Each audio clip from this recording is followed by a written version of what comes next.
We're getting ready to move my daughter to college, so I picked up this 10-pack of clear moving bags.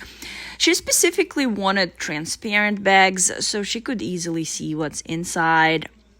I'll admit I wasn't sure if the clear ones would be as sturdy as the solid colored ones, but let me tell you, they absolutely are. I was honestly surprised by how durable they feel. The material is thick and heavy duty, and the handles are reinforced and stitched all the way around the bag, so they don't feel like they're going to rip when you pick up a heavy load. The bright orange handles are another nice touch because they're really easy to spot, like when everything is piled into the back of a car.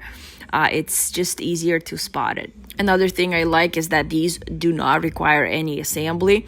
Unlike cardboard boxes, there's no tape involved, no folding. You just unzip these, you fill them up, and you're ready to go.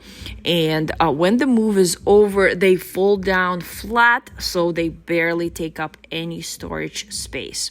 And I know that even after college move-in, we'll keep using these. They're perfect for storing just household items, any seasonal items or extra blankets. So if you're getting ready for a college move or moving into a new home, these are definitely worth considering. They've been a lot sturdier than I expected. And I can already tell they're going to last through many moves and years of storage. Oh, and I forgot to add that there are labels, and you can label each bag, which is also very convenient. Definitely check these out.